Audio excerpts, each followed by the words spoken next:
Bills Mafia, what's up?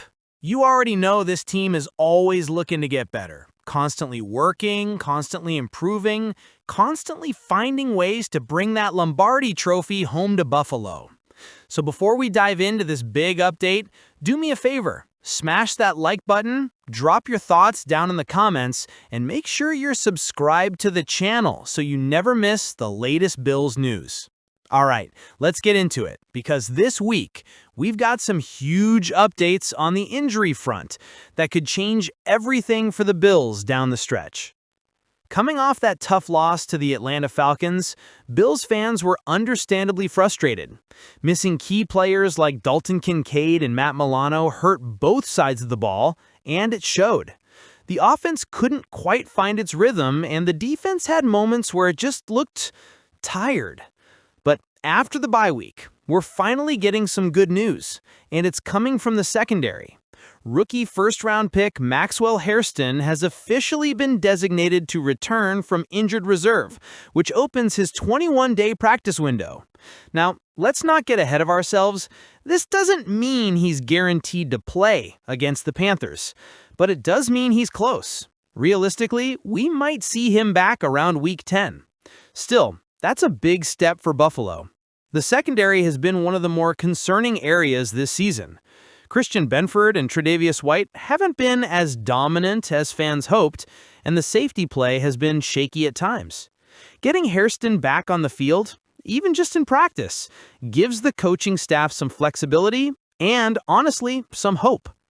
Hairston's energy, physicality, and instincts were a huge reason the Bills drafted him so high. The guy plays with swagger. And while he's still recovering from that non-contact knee injury he suffered before preseason, his return signals one thing. This defense is starting to get healthier at the right time.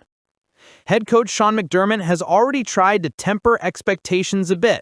He's reminding everyone that Hairston hasn't played a single snap this season, and when he does return, they're going to ease him in carefully.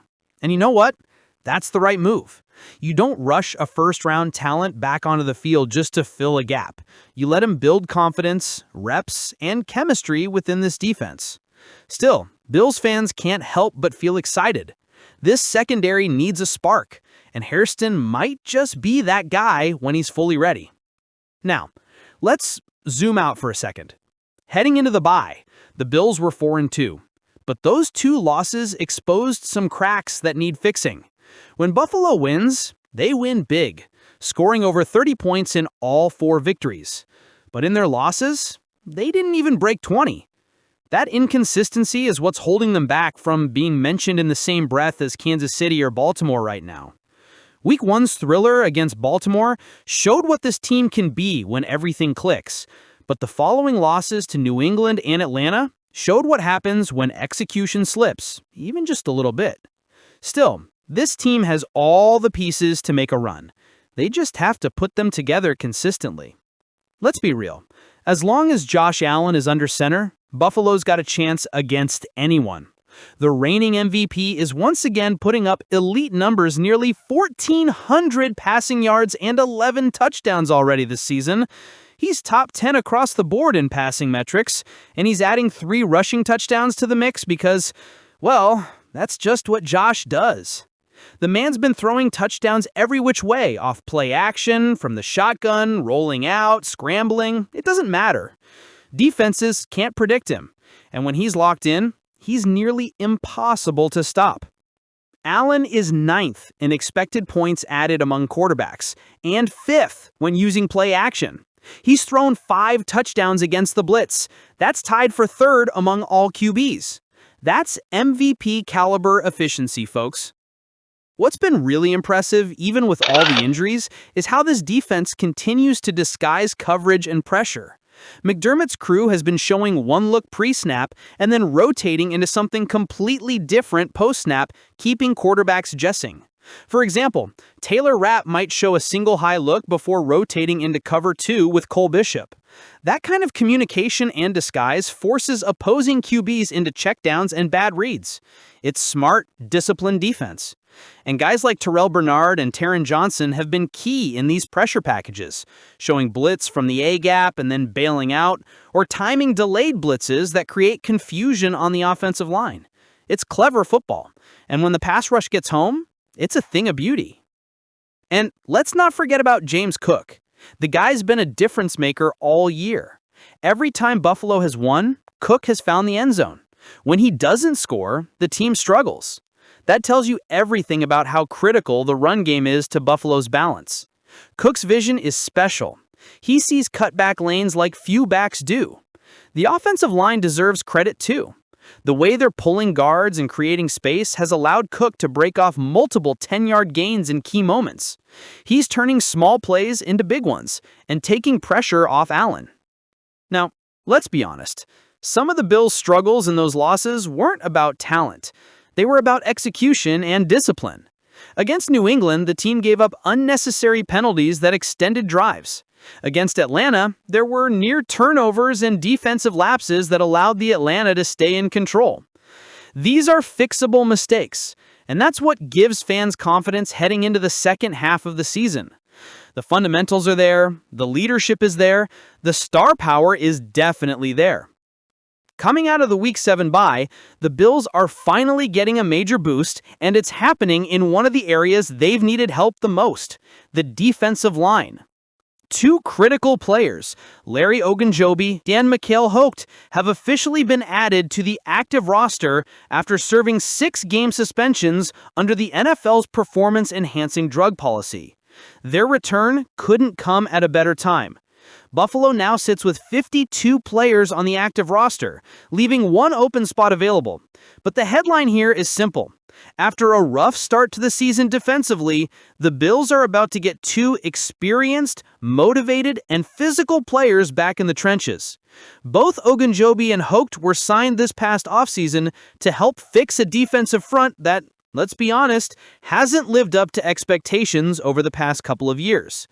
In their absence, the same issues that have haunted this team have continued to show up, especially against the run. Through the first 6 games, Buffalo's defense ranks near the bottom of the league in rushing yards allowed, a shocking 163.3 yards per game. That's not what Bills fans are used to seeing from a Sean McDermott defense. Part of that has been injuries. Veterans Daquan Jones, TJ Sanders, and Dwayne Carter are all battling various ailments, while Ed Oliver already missed time earlier this season with an ankle issue. But the other part of it, underperformance.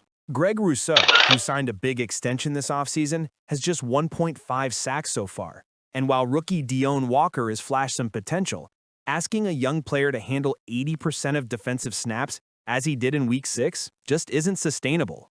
Buffalo's line has been worn down, both physically and mentally. Opposing offenses have taken advantage of that. So getting 2 fresh, experienced defensive linemen back, that's a huge win.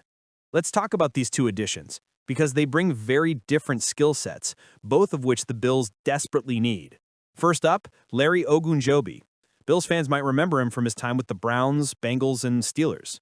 He's not a flashy player, but he's physical, disciplined, and tough against the run. Last season in Pittsburgh, he posted 41 tackles and 1.5 sacks, solid numbers considering the rotation he was in. His biggest strength? Occupying blockers and clogging running lanes, which will help free up linebackers like Matt Milano and Terrell Bernard to make plays downhill. Then there's Michael Hogt, a versatile edge rusher who can play inside or outside depending on the formation. He's coming off a season with the Los Angeles Rams where he recorded 56 tackles and 3 sacks in 17 games. His motor never stops. He's the kind of player who brings energy and effort on every snap, something the Bills' pass rush could absolutely use. Both of these guys aren't just fill-ins. They're tone setters. They bring experience, toughness, and versatility to a unit that's been searching for stability since the start of the season. So what does this mean for the rotation going forward? With Hogt back, rookie Landon Jackson might find himself inactive for the first time in a few weeks. And that's not necessarily a bad thing. It just means the team is getting deeper. Jackson's development will continue, but for now, the Bills need proven production. Deone Walker, meanwhile, will finally get some relief. He's been impressive in spurts, but forcing a rookie into an 80% workload this early isn't ideal. With Ogunjobi and Hogt returning, the Bills can better manage snap counts and keep their guys fresh, especially as the schedule starts to heat up. If you've been following the Bills closely, you know that this defense hasn't looked quite like the dominant unit we've seen in past seasons. Injuries, fatigue, and inconsistency have all played a role. But here's the thing, the fix might already be in motion. Buffalo's front office deserves credit for building depth, and now that those offseason signings are finally eligible to play, we could see a major turnaround. The defensive line sets the tone for everything else.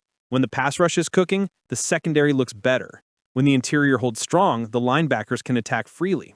If Ogunjobi and Hoke can anchor that front and bring some physicality back to this defense, it could be the spark Buffalo needs to get back to championship-level football. Of course, it's not just about plugging players back in and expecting miracles. Head coach Sean McDermott and defensive coordinator Bobby Babich will need to figure out how to integrate these guys effectively. Chemistry matters, and after missing 6 games, it'll take a bit of time for Ogunjobi and Hoke to get fully up to game speed. But one thing we know about McDermott, he's all about preparation and discipline. You can bet he's already planning how to rotate these guys to maximize their impact without overloading them early. So here's the bottom line, Bills Mafia. This team is still one of the best in football. Getting Maxwell Hairston back is a big step toward getting that defense back to elite form. Josh Allen is still doing MVP things. James Cook is evolving into a legit feature back. And Sean McDermott's defensive schemes continue to give opponents nightmares. But consistency, that's the key word. If the Bills can clean up the small mistakes, get healthy, and play their brand of football week in and week out, there's no reason they can't go on a serious run. Buffalo's got the talent, they've got the leadership, and they've got the hunger. Now, Bills Mafia, I want to hear from you. What do you think about Hairston's return? Do you believe this defense can bounce back stronger after the bye? Drop your thoughts below, and don't forget, hit that like button, subscribe if you haven't already, and turn on notifications so you never miss another update. Because trust me, this second half of this Bills season, it's going to get very interesting. Go Bills.